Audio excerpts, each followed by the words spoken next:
Du fleuve à la mer. Je suis sûr que vous avez déjà entendu ce slogan.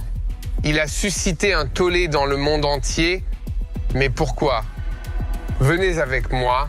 Je vais traverser Israël du Jourdain à la Méditerranée et je vais décortiquer ce slogan pour vous. Je m'appelle Yair Pinto et voici My State, une émission sur l'actualité, ma foi en Dieu et mon voyage en Terre Sainte.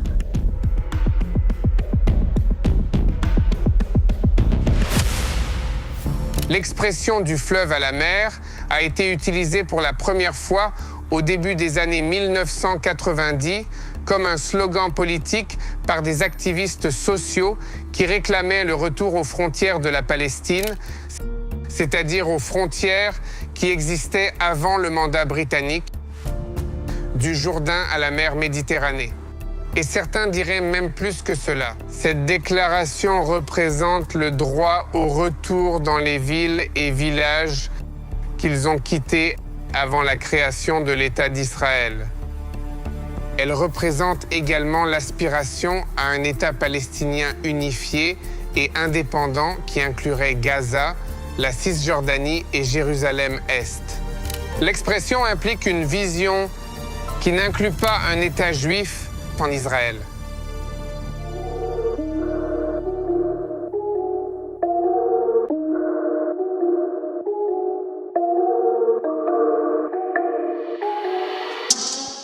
Qu'y a-t-il dans cette déclaration qui suscite des réactions aussi extrêmes dans le monde entier? L'une des raisons est que cette expression a des significations différentes selon les personnes et qu'au fil des ans, elle est devenue de plus en plus polarisée. Cependant, il y a beaucoup plus à analyser que cela.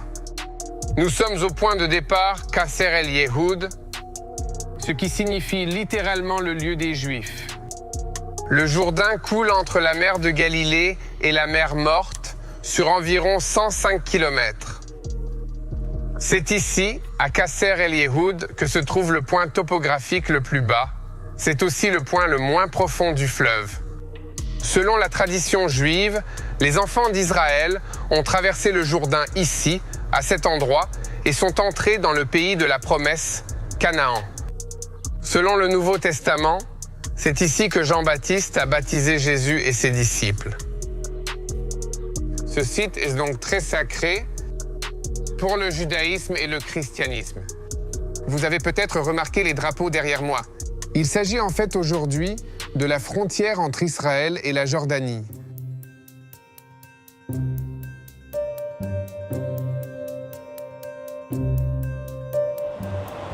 Nous partons donc de la vallée du Jourdain pour nous diriger vers l'ouest en direction de Tel Aviv, vers la mer Méditerranée. J'adore voyager. Nous sommes sur la route numéro 1. C'est une autoroute majeure en Israël. Et elle fait 96 km de long. Elle relie Tel Aviv, Jérusalem, Maale Adumim et Jéricho. Elle est aussi familièrement appelée comme l'autoroute reliant Jérusalem à Tel Aviv. C'est l'une des 3 seules routes du pays qui traverse l'État d'Israël d'est en ouest sur toute sa largeur. Nous sommes maintenant dans la ville israélienne de Maale Adumim. Derrière moi, vous pouvez voir des villages palestiniens de l'autre côté de la montagne. L'Organisation de libération de la Palestine a été créée en 1964 et a officiellement adopté l'expression du fleuve à la mer comme objectif principal du mouvement, ce qui a accru la popularité du slogan. C'est en fait une partie officielle de la charte de l'Organisation de libération de la Palestine où il est écrit que leur ambition nationale est la souveraineté du fleuve à la mer. L'année 1964 a été remarquable pour une autre raison. Le Hamas a également été fondé, ce qui n'a fait qu'accroître la popularité du slogan. Le Hamas appelle explicitement à la destruction de l'État d'Israël et au meurtre de ses citoyens juifs. Les dirigeants de l'organisation terroriste ont rejeté toute alternative à la libération pleine et entière de la Palestine, du fleuve à la mer, et répètent sans cesse qu'ils ne céderont pas un seul centimètre de terre. Ils insistent sur le fait que la Palestine leur appartient du fleuve à la mer, du nord au sud.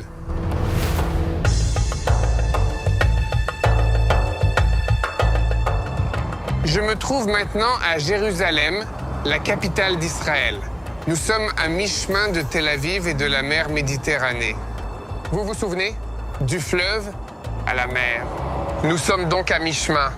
Depuis plus de 3000 ans, Jérusalem demeure le centre spirituel, religieux et national du peuple juif. Sous le règne du roi David, elle est devenue la capitale d'Israël.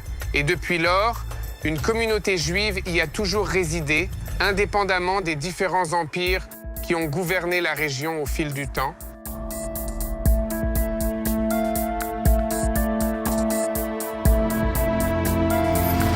Nous avons atteint la fin du slogan. Nous avons atteint la mer. Nous sommes à l'entrée de la ville israélienne du futur. La New York d'Israël est l'une des capitales de la haute technologie du Moyen-Orient, la ville de Tel Aviv. Elle est connue comme la première ville hébraïque et a été l'accomplissement de la vision sioniste de Benjamin Zeev Herzl. C'est aussi la deuxième plus grande ville d'Israël après Jérusalem. L'année de sa création officielle est 1909 et a d'abord été appelée Ahuzat Bait. Le nom a ensuite été changé en Tel Aviv. Il faut savoir que Tel Aviv était le centre du territoire juif selon le plan de partage établi par les Nations Unies l'année de sa création. 2300 juifs y vivaient à l'époque et elle était entourée de tous côtés par des villages arabes hostiles, y compris Jaffa au sud et l'enclave arabe au milieu du territoire juif. Après l'adoption du plan de partage par les Nations Unies, les hostilités entre juifs et arabes se sont transformées en guerre d'indépendance. Après l'invasion de la terre d'Israël par les armées arabes, la ville fut bombardée à plusieurs reprises par les avions de l'armée de l'air égyptienne et fut attaquée depuis l'air et la mer. Le 14 mai 1948, la création de l'État d'Israël a été annoncée à Beit Dizengoff, au 16 boulevard Rothschild, dans la maison du maire Dizengoff. Tel Aviv a continué à subir des attaques terroristes par la suite. Au début du XXIe siècle, la deuxième intifada a éclaté et Tel Aviv a de nouveau subi de nombreux attentats, dont celui du Dolphinarium en 2001. D'autres attaques ont eu lieu sur la ligne de bus numéro 4 dans la rue Allenby et au Seafood Market, toutes deux en 2002, et au marché Carmel en 2004. Dans l'ancienne gare centrale de Tel Aviv et dans la rue Nevesha Hanan, 5 attaques différentes ont eu lieu au cours de cette période. Outre le traumatisme émotionnel, ces événements ont causé de réels dommages au sentiment de sécurité et à l'économie de la ville. À cette époque, le moral des habitants de la ville était au plus bas. Le sentiment de sécurité personnelle a été gravement endommagé. L'image de Tel Aviv comme bulle ou comme ville coupée du reste du territoire de l'État d'Israël a changé. Plus récemment, nous avons assisté à une augmentation de la population et le développement continu du centre-ville et des lotissements le long des routes Ayalon. Au cours de cette période, l'image de Tel Aviv en tant que centre de la vie culturelle israélienne a été renforcée, en particulier la vie nocturne, la culture et la gastronomie. De nombreuses tours d'habitation ont également été construites, ce qui a modifié la ligne d'horizon de la ville. Bienvenue à la promenade et à la mer de Tel Aviv. Je comprends que ce slogan soit accrocheur. De la rivière à la mer, c'est accrocheur. Mais après recherche, il semble que personne ne comprenne le sens caché de cette phrase. Sa véritable signification est la destruction d'Israël. Un professeur de sciences politiques de l'Université de Californie a révélé l'ignorance de certains manifestants pro-palestiniens. Cette étude a été publiée dans le magazine Vint. Seuls 47% des étudiants qui soutiennent l'appel « Du fleuve à la mer, la Palestine sera libre » savent identifier correctement le nom du fleuve et le nom de la mer. Les autres réponses comprenaient le Nil et l'Euphrate, la mer des Caraïbes, la mer Morte ou bien encore l'océan Atlantique. Plus de 10% des participants à l'étude pensaient que Yasser Arafat avait été le premier ministre d'Israël. Lorsqu'on leur a demandé au cours de quelle décennie les Israéliens et les Palestiniens avaient signé les accords d'Oslo, plus d'un quart des partisans de l'appel ont affirmé que de tels accords de paix n'avaient jamais été signés. 60% de ces étudiants ont réduit leur soutien au slogan lorsqu'ils ont appris qu'il impliquait l'assujettissement, la déportation ou l'extermination de 7 millions de Juifs et de 2 millions d'Arabes israéliens. 14 autres % des étudiants ont reconsidéré leur position lorsqu'ils ont lu que de nombreux Juifs américains considéraient le chant comme menaçant, voire raciste. Ces chiffres nous prouvent que la majorité des partisans de la Palestine dans le monde ne sont pas du tout au courant de la situation réelle qui se passe ici en Israël et que, dès que les faits sont vérifiés, ils restent sans voix.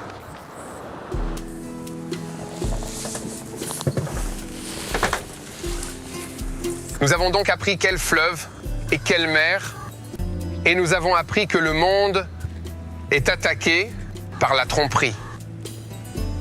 Comment combattre la tromperie? En partageant la vérité et en priant. Joignez-vous donc à nous dans la prière pour la paix à Jérusalem. Et partagez nos vidéos à de nombreuses personnes, autant que vous le pouvez, afin que tout le monde sache ce qui se passe en Israël et sache comment prier pour la situation. Merci pour votre soutien et continuez à prier pour la paix à Jérusalem.